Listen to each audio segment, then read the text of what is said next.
Welcome.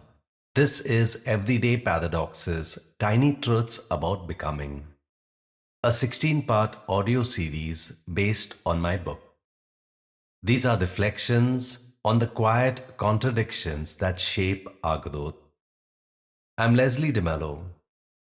In each episode, we'll sit with one small truth from ordinary life, where psychology meets contemplation and insight becomes practice. Let's begin. Chapter 16, Healing doesn't mean going back, it means becoming. And this chapter talks about transformation, tenderness, and it talks about the courage to move forward. There was this person who once stood in front of their bathroom mirror and didn't recognize the person that was looking back at them. That morning, nothing dramatic had happened. There was no dramatic phone call, there was no catastrophic event. It was just an ordinary Tuesday. But something inside that person had shifted over the past year. There was the burnout. There was the relationship that quietly ended. There were the boundaries that she finally started setting. They looked at themselves and realized, I can't go back. Not to the version who said yes when they meant no. Not to the version who carried everyone else. Not to the version who believed that exhaustion was normal. And very strangely, to that person, that realization that they can't go back, it kind of hurt. Because even though the old version was overwhelmed, was under supported, it was familiar, it had a script, it knew how to survive. This new version felt unfamiliar, quieter, clearer, stronger in a way that felt almost unsettling. They didn't miss the pain, they missed the identity, the role, the predictability of who they used to be. And that's when they understood, that's when they realized that healing isn't about restoring who you were. Healing is about becoming someone you've never been before. The old version doesn't disappear. The old version integrates, but they don't have to lead anymore. Sometimes we don't grieve the pain. We grieve the version of ourselves that knew how to live inside it. And in today's event, we are going to talk about what it means to grow forward. There's this grief that no one talks about. In healing, when we talk about healing, there's a grief that we don't talk about enough. It's not the grief of what happened, but it's a grief of who you were before it happened. We talk about growth, we talk about resilience, we talk about strength, but very rarely do we talk about the ache of realizing that we can't go back. We can't unlearn what we have learned. We can't unfeel what we have felt. We can't return to the person we were before the cracks appeared. And sometimes, if we are being honest, a part of us kind of misses that version. The one who didn't know, the one who hadn't yet been reshaped, the one who felt lighter or at least less aware. And we find ourselves thinking, if only I could go back to who I was before all this. And that longing, it doesn't make us weak, it makes us human. But here's the truth that slowly reveals itself: healing doesn't take you backward, it doesn't take you to that version of yourself before you are broken, or before you are hurt, or before you are burnt out. Healing takes you deeper. We've all heard of that phrase, back to normal. And this phrase is actually a myth. We often say, I just want things to go back to normal. But what was normal? Was it actually healthy, or was it familiar? Sometimes normal, it looked like overfunctioning, people pleasing, tolerating what drained you, ignoring what hurt. And to many people around me today, that is still their normal because they still aren't able to see it another way. Overfunctioning, people pleasing, letting people walk all over them, letting them be misused. Familiar doesn't always mean aligned. Healing doesn't restore the old rhythm.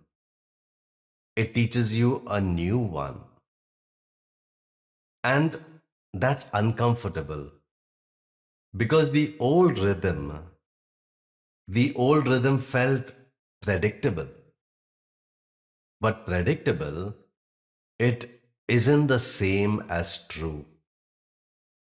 Every healing journey, it includes an identity shift. And identity shifts feel destabilizing. Because in an identity shift, we are not just changing behavior, we are releasing an old self. We are releasing the one who survived in a certain way. We are releasing the one who believed certain things. We are releasing the one who carried certain patterns. And that's why sometimes healing can feel disorienting. But what's happening in healing isn't loss, it's integration. The one who broke, the one who endured, the one who is rising now, they are not separate, they are merging, and you are not becoming someone new, but you're becoming more yourself than you've ever been. Now let's shift something. Because while there's grief, there's also power. In psychology, there's this concept that we call post-traumatic growth. It doesn't mean pain was good. It doesn't romanticize suffering. It simply acknowledges something very profound.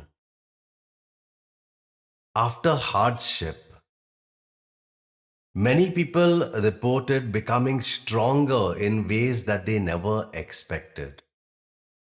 Clearer priorities, deeper empathy, stronger boundaries, greater authenticity, a sharper sense of meaning. And it's not because they wanted pain, but because they were able to metabolize it. And here's the deeper truth: you didn't just survive what happened to you, but you reorganized around it. Your nervous system adapted, your perception sharpened, your values clarified, You are not the same person. And that is not tragedy, that is expansion. The version of you before the storm could not carry what you carry now. The heartbreak, it taught you discernment. The burnout, it taught you pacing. The betrayal, it taught you boundaries. The loss, it taught you depth. And that's not damage, that's refinement. So say this in your mind. I am not damaged. I am expanded. And let that land. I am not damaged. I am expanded. Or I have expanded if you must. I am not damaged. I have expanded. A piece of metal, it complained to the blacksmith. Why do you keep putting me in the fire? And the blacksmith replied, I'm not destroying you, I'm strengthening you. The metal said, it feels like I'm breaking. And the blacksmith said quietly, it's not breaking, it's actually becoming. You're becoming something new. Let's go into a short embodiment practice, a very short embodiment practice. So if you're sitting, sit a little taller, just a little bit taller. Or if you're standing, just stand a little taller. Not rigid, just aware, a little taller. Feel your spine, feel your feet. This body has survived things. This body has adapted. This body has learned. You are sitting in a nervous system that has recalibrated itself. Feel it. You're sitting in a nervous system that has recalibrated itself. This is strength. This is not a loud strength, not a performative strength. This is embodied strength. Let your shoulders roll back slightly. Let your breath deepen. Remember that you are not fragile. You are forged. And you are continuously in the process of being forged and becoming something new. So we now go into our meditation. And I've titled this meditation Becoming Forward. Gently close your eyes, if it is safe to do so.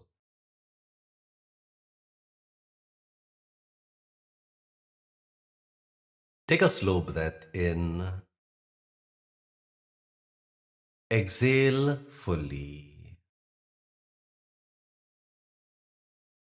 One more slow breath in and exhale fully.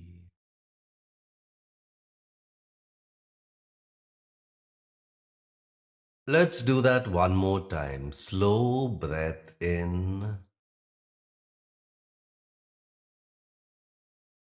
and exhale fully.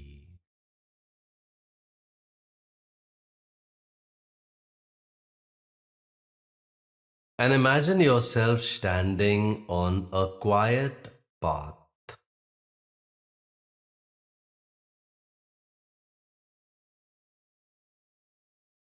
Behind you stands a younger version of you, a younger version of you. Before the awakening, before the heartbreak, before the shift,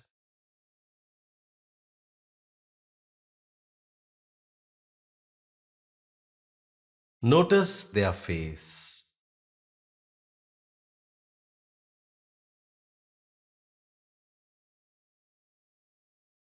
notice their posture,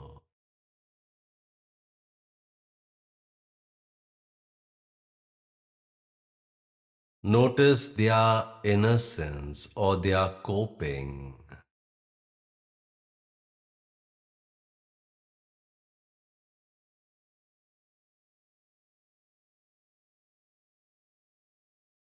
Gently say to them, "Thank you. You carried me."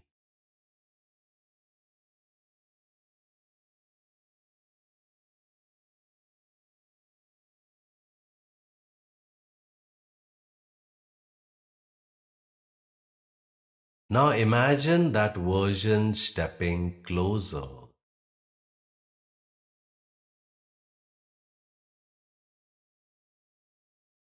not pulling you backward, not asking you to return, but placing their hand on your back in support. Feel that.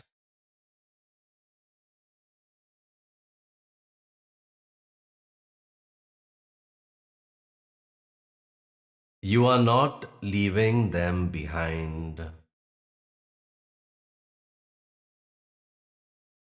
You are including them.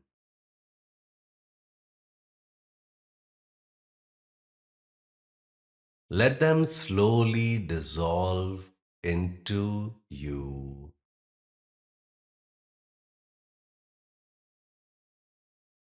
Merged, integrated, whole.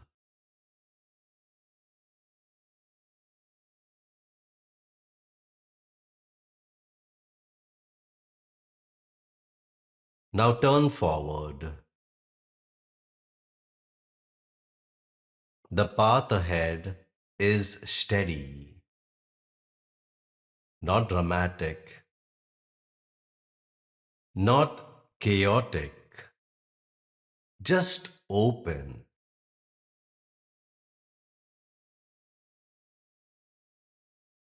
Feel your feet take one step and another and another.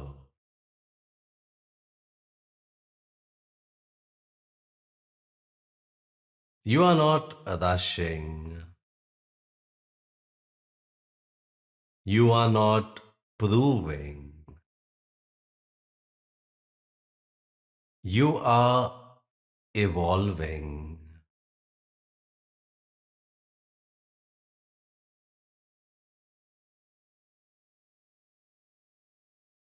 And silently say,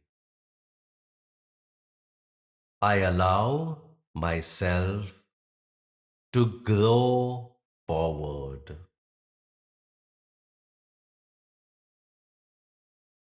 I allow myself to grow forward.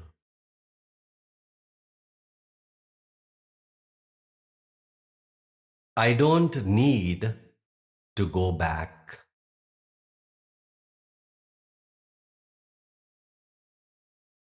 I don't need to go back.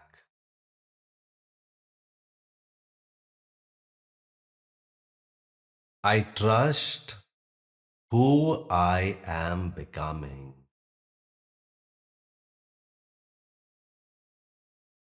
I trust who I am becoming.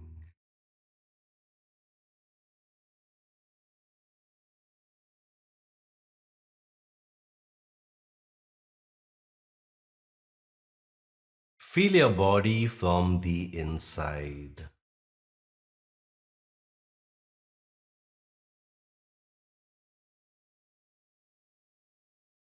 Notice the steadiness.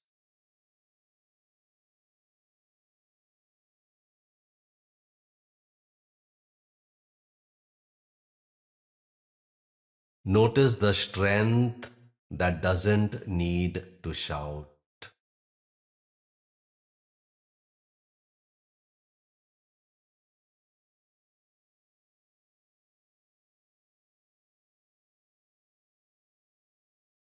Feel your breath expanding your chest.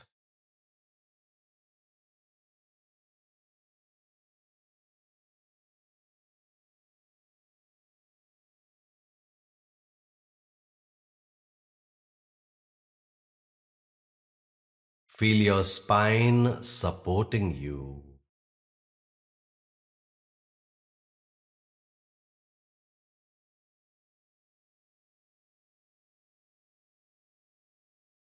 Let calm no longer feel suspicious.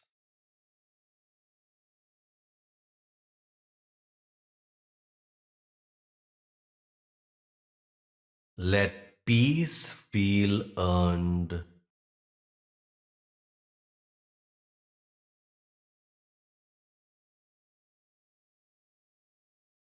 Let safety feel possible.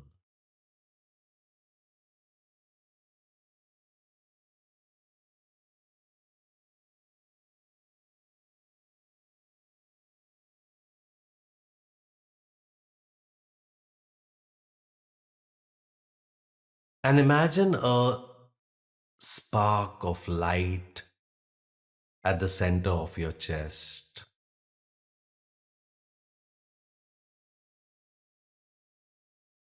A spark of light.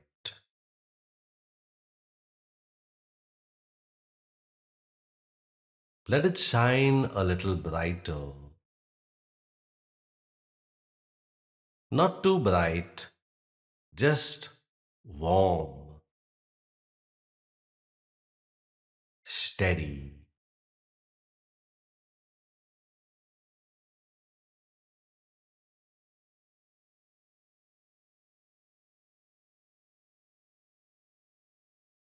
This is your integrated self. Not before, not after, now.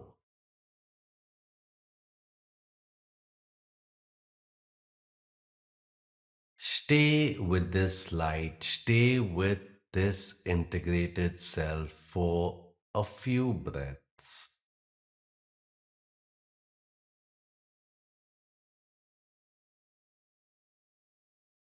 And when you're ready, start to feel the room again. Feel your hands, feel your feet, feel your spine.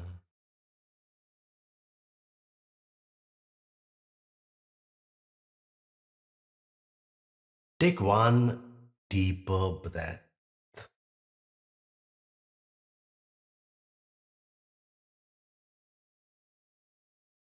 and gently open your eyes. So, healing didn't take you backwards, healing brought you forward, not into perfection, but into alignment.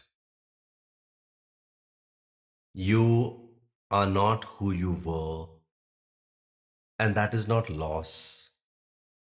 It's it's evidence that you are alive. And becoming is not dramatic, becoming is steady.